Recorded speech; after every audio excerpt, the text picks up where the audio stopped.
Hello student, very good morning to all of you. How are you? I hope you all are happy, healthy and fine at home. Do you remember what were we discussing yesterday? I think we were discussing about the synthesis of 2-deoxy sugars. What do you mean by the 2-deoxy sugar, or how do we define the 2-deoxy sugar? If you observe the structure of sugar unit carefully, on every corner or every vein the ring formation of the D-glucose takes place. At every corner there is a hydroxy group, and that hydroxy group, if you remember the numbering system of that Firano's ring, 6-membered ring, starting from anomeric carbon atom, which is the additional stereogenic center generated when there is a formation of the ring structure forms. Because if you see the structure of D-glucose according to as a Fischer projection formula, there you will see when the ring is formed, the ring is formed between the carbonyl carbon and the hydroxyl group of 5 carbon atom, and they form as a ring. There are the two possibilities that hydroxyl group either goes below the plane or it goes above the plane, and when it goes below the plane, that side is known as a beta side, and when it goes above the plane, that side is called as a beta side. And according to as a Haworth projection formula, the ring structure is always a better way to represent the ring structure. Accordingly, we are getting as this, and so at a 2 position means anomeric carbon atom, it is always termed or always number as a 1. Then number second adjacent to that carbon atom, if you move or if you travel from right hand side, then you will arrive at the carbon number 2 adjacent to the anomeric carbon atom, because on the left hand side there is oxygen atom. So remember, and at that 2 position, if there is a no hydroxy group, and whatever disaccharide, monosaccharide, trisaccharide, oligosaccharide or the polysaccharide, at 2 position, if there is a no oxygen atom present, that type of the compound or the derivatives are known as 2-deoxy sugars. So sugar as one of the unit present in that. So starting from the glycol, how we can derive the different glycosides or 2-deoxy sugar, that we have learned, as well as with the one of the example we have taken glycol when treated with the glycoside, where at the desired position the primary alcohol is free, so that there is a glycosylation reaction takes place, and we will get the formation of the glycosidic bond or the glycosidic linkage, or the ether oxide linkage formed there, and we will get the sugar unit, 2 or more than 2 sugar unit joined together, and we are getting the product. So at 2 position there is no, it may be as a electrophile, some other group introduced at that 2 position instead of that O acetyl group or O hydroxyl group. So that type of the compound is known as a 2-deoxy sugar, and that 2-deoxy sugar is important as far as a biological activity is concerned. Why it is important? Because it can show antibiotics, drugs in a medicinal chemistry. It's its utilization is or it is very beneficial to the as far as the biological or the medicinal property is concerned, and that's why we have studied this one. So whatever we have discussed, this is up to this. Now today we are going to discuss the new point, which is that, let's see here, orthogonal strategy in oligosaccharide synthesis. As we know that how do you define the oligosaccharide? Oligosaccharide is nothing but it is made up of by 2 to 10 monosaccharide unit together is known as a oligosaccharide, and oligosaccharide further divided into as a 3 types, mainly disaccharide, trisaccharide and the tetrasaccharide. These are the sub classes of the oligosaccharide. Disaccharide clearly indicate that the 2 monosaccharide unit come together with the glycosylation process through the glycosidic bond or glycosidic bond formation is known as a disaccharide. And now these disaccharides, suppose on hydrolysis, produces 2 monosaccharide unit with dilute sulfuric acid, either sulfuric acid or the dilute hydrochloric acid or the specific enzyme. It gets separated, it get the 2 separate monosaccharide unit. So that is known as a, means on hydrolysis generally it yields the 2 monosaccharide unit is known as a disaccharide. And then trisaccharide, the word itself suggests that there are the 3 sugar units are present in those molecule, and that is called as a trisaccharide. And on the hydrolysis it yield 3 monosaccharide unit, and therefore it is known as a trisaccharide. Similarly tetrasaccharide, and tetra, the word itself suggests that there is a 4 sugar units together is known as a trisaccharide, and they come together due to the glycosidic linkage or glycosidic bond formation. And after the hydrolysis of that trisaccharide, there we are getting the monosaccharide unit, yield the 4 monosaccharide unit, maybe as the same or different. As we know that monosaccharide generally as a glucose, fructose or ribose, these are the some of the example of that monosaccharide unit, and where they can form. And that's why we are now here, our main focus or main intention to study the orthogonal strategy in oligosaccharide synthesis specifically. And let's see the introduction over here. The advantage of the chemoselective, and as we know that chemoselective, regioselective and the stereoselective, these are the word we are frequently hearing in the organic chemistry. So remember, chemoselectivity means which functional group will react, means question start from which. There are number of functional groups present in the one compound or in the one molecule, but which functional group will react, that depend upon the what type of the reagent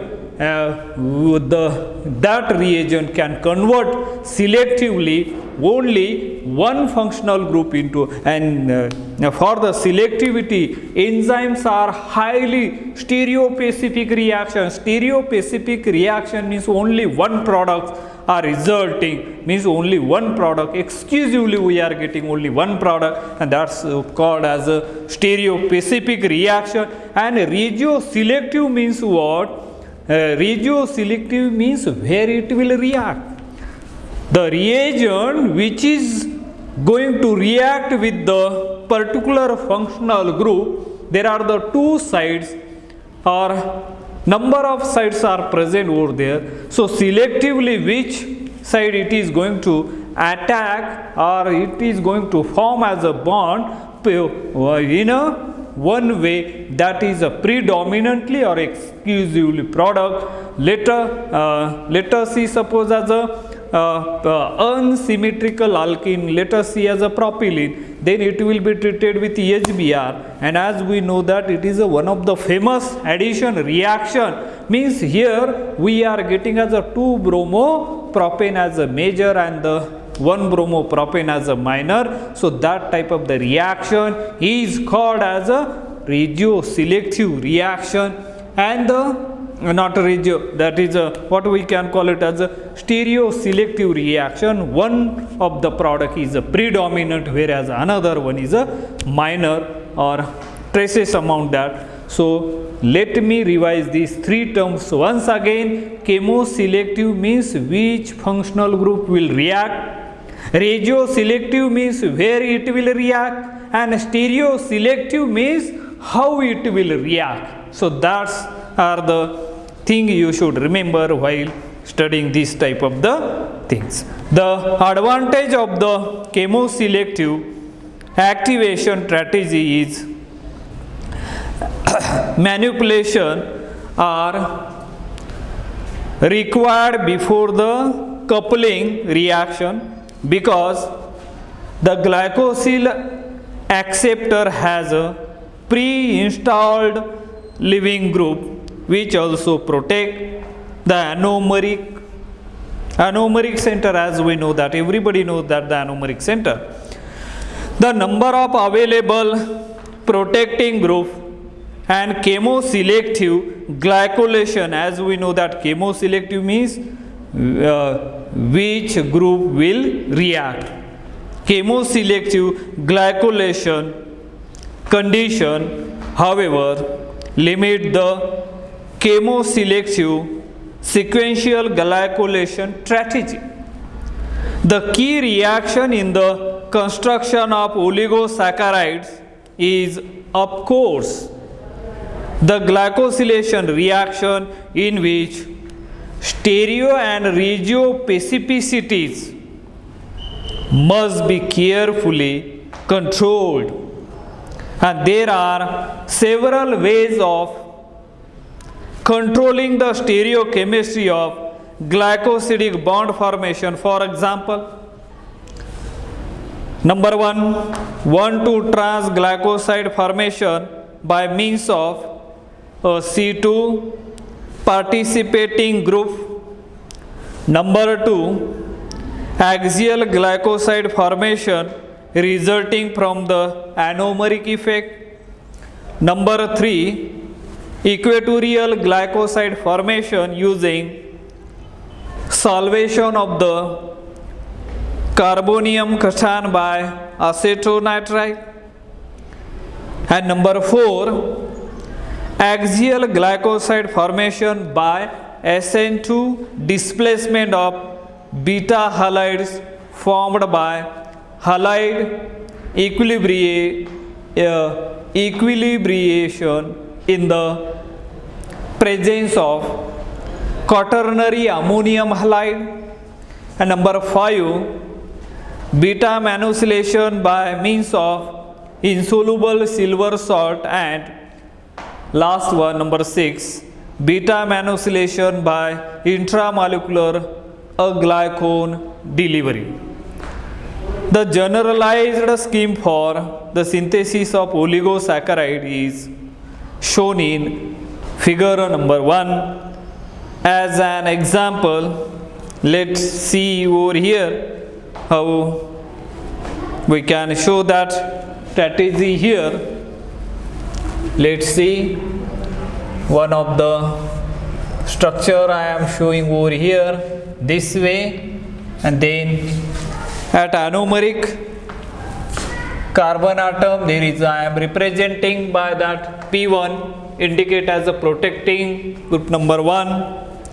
Then here will be NP non-reducing product, and here will be OP2, and here you can show P3O, and here just you can represent that is a suitably protected sugar A, suitably protected suitably protected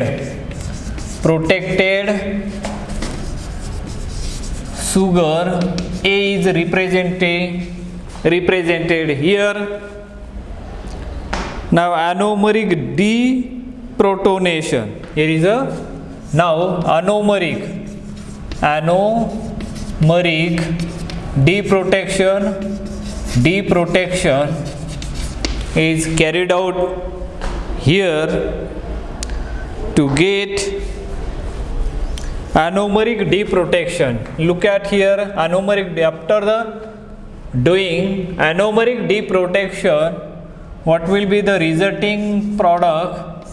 You are going to get here OH is a free, and now other thing remains as it is, so you can show that one P2, then here will be P3O protecting group, and this you can represent as it is, and after that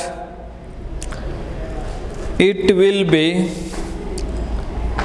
further converted into another L, means here is a leaving group at anomeric carbon atom only as a changes.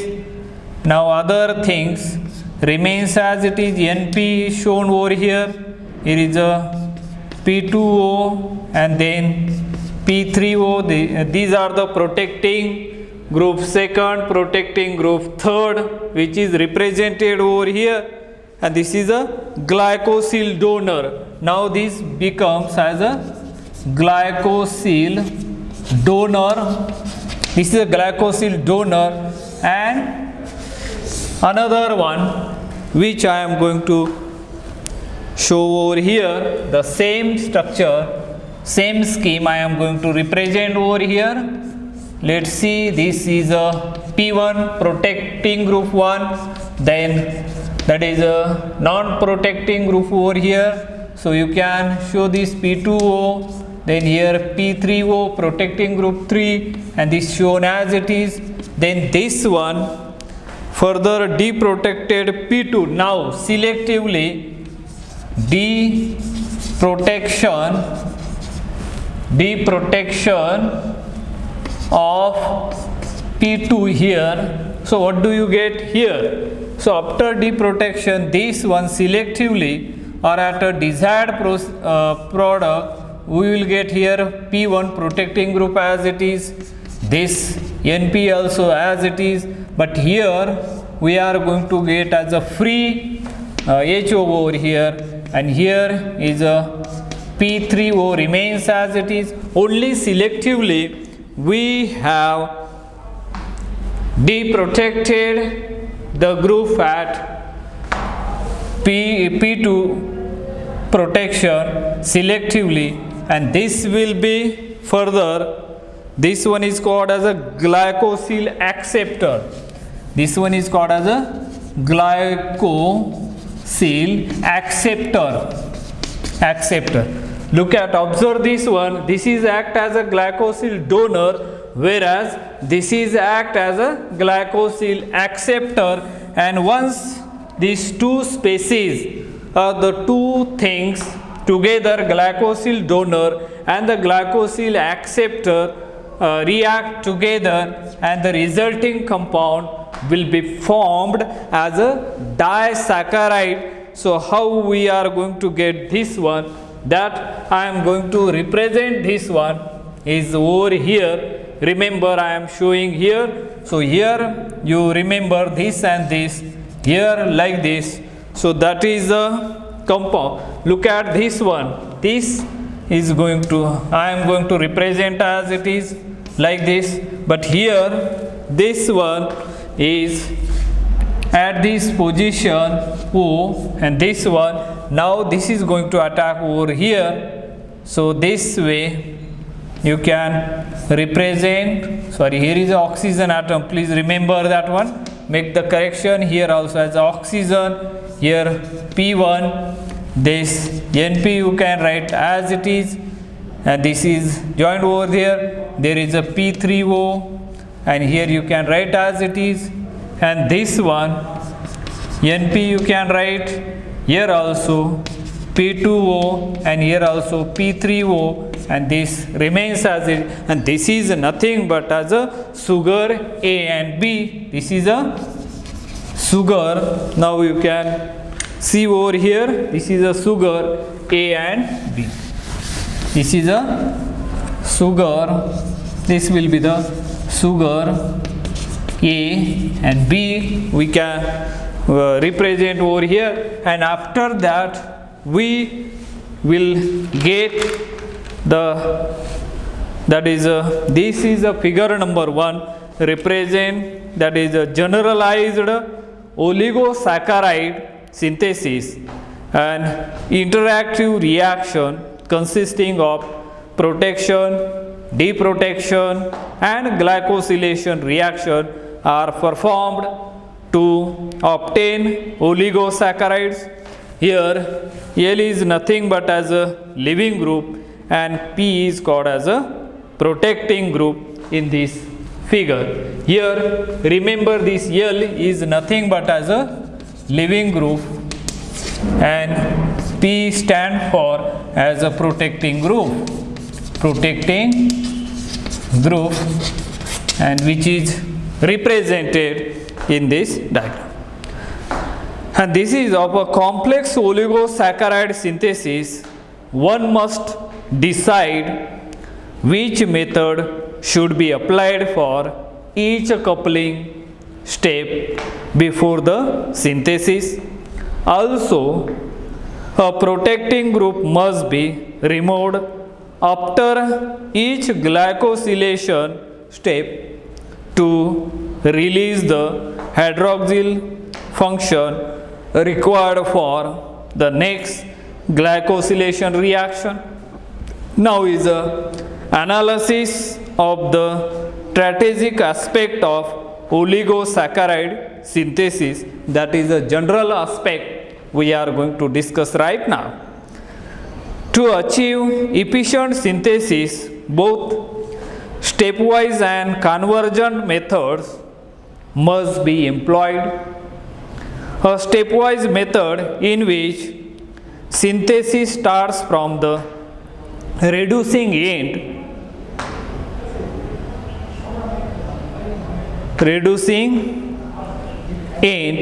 has classically been used for oligosaccharide synthesis because of the difficulty of transforming an anomeric protecting group into a leaving group. The recent development of anomeric protecting group has enabled alternative synthesis which start from the non-reducing end and a convergent synthesis. Figure 2. Here the figures are shown. From that you can easily come to know how the orthogonal strategies utilized in oligosaccharide synthesis, that is theoretically is represented in the diagram. So let's see here. There are A, B and C. Orthogonal strategy, how I am trying to explain this one. Now here the one, and this one is a second, 1, 2, and for B here once again 1 and 2. So you can number here. This one is a shaded portion, whereas this one you can show just this one. Now this one is a 3 and this one will be the 4. Now this is a dotted portion and this will be the shaded portion. You can not this one, sorry, here is a make the changes. Here 3 and 4 3 are the shaded portion and 4 is a dotted portion, you remember. Now here I am representing 2 boxes and 1 box separately. In the middle I am representing 4 boxes which are separately. They looks like this. And now here 1 box which is separately and 2 box are jointly here. Now if you look at here once again, 1 2 3 here, 1 2 3 4 here, you can write 2 3 4, 2 3 and 4. Now here this is a shaded portion, now this is a dotted portion.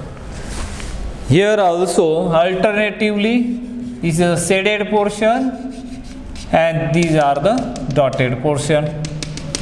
And here 2 is a shaded portion and this will be the dotted portion.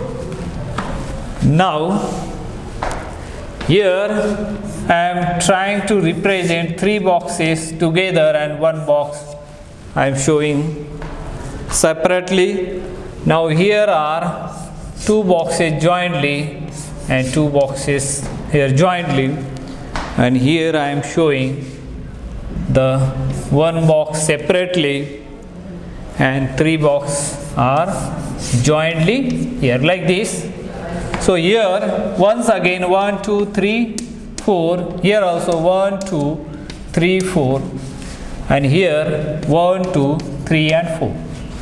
Fourth all are same. Now the shaded portion, these are third one shaded portion and this is a dotted portion. Once again this is a shaded portion and these are the dotted portion. In the last one, first one is a shaded portion and this one will be the dotted portion. So now here reducing end, we can see this one is a reducing end, and now we can show here 4th boxes 1 2 3 and 4. This will be the product. This is a product I am shown over here. And now non-reducing end, this will be the non-reducing. This is a reducing end and this will be the non-reducing agent, non-reducing end. So 2 ends are there. Now this is a shaded portion. This shaded portion is represented by glycosyl donor. This is called as a glycosyl donor, and one which is shown as a dotted, that is called as a glycosyl. Here you show as a glycosyl acceptor, and second one is called as a glycosyl donor. So this is a general way of representing these 2. If you observe these boxes carefully, then you come to understand that orthogonal strategy in oligosaccharide synthesis, and this is shown in the figure number 2. 2 stepwise synthesis A and C, block condensation B, one of the stepwise method in which synthesis start from the reducing end A has classically been used for oligosaccharide synthesis. The recent development of anomeric protecting groups enabled alternative synthesis starting from the non-reducing A which is represented in figure number C, and a conversion is represented in the figure number B. These anomeric protecting groups include the alkyl, methoxyphenyl, which is MP, then N-pentenyl, 2-trimethylsilyl, ethyl, and tertiary butyl dimethylsilyl and tertiary butyl diphenylsilyl groups.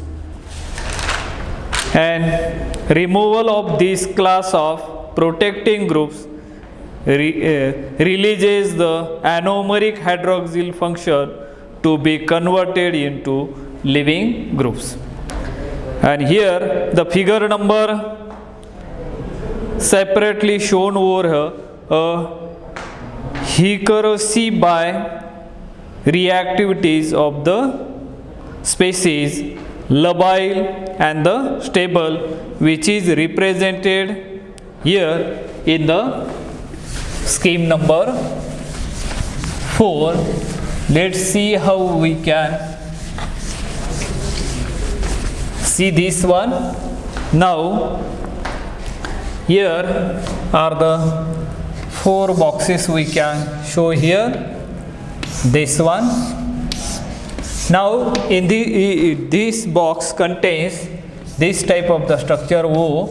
Then this is a glycoside bromide, and in the another figure we can show this one chlorine atom, that is a glycoside chloride. And if you see the third structure here, you will find at axial position, that is a mercaptan type of the compound, and they here sulfur on one side, the sugar unit, and another side is a milk. And now here sulfur and then pH we can call it here. So these are represented the comparison of the reactivities of glycosyl halides, of the reactivities of glycosyl halide and thioglycosides as examples, although their reactivities are different in each group A, and there is a possibility of selective activation of halides and thioglycosides B in both direction, which might lead to a new coupling strategy.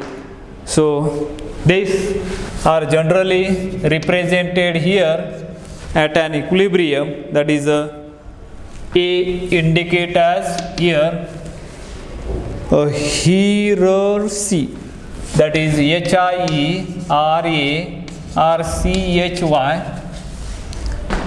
by reactivities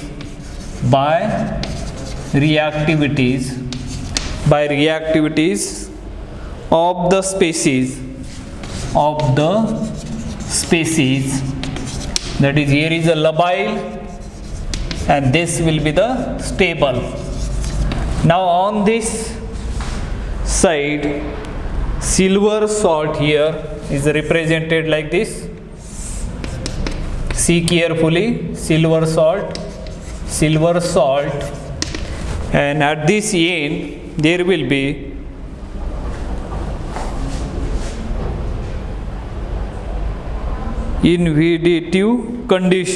oxidative condition. This will be the oxidative condition. On this side, A represented and B represent here is a B represented as discrimination by reaction. Discrimination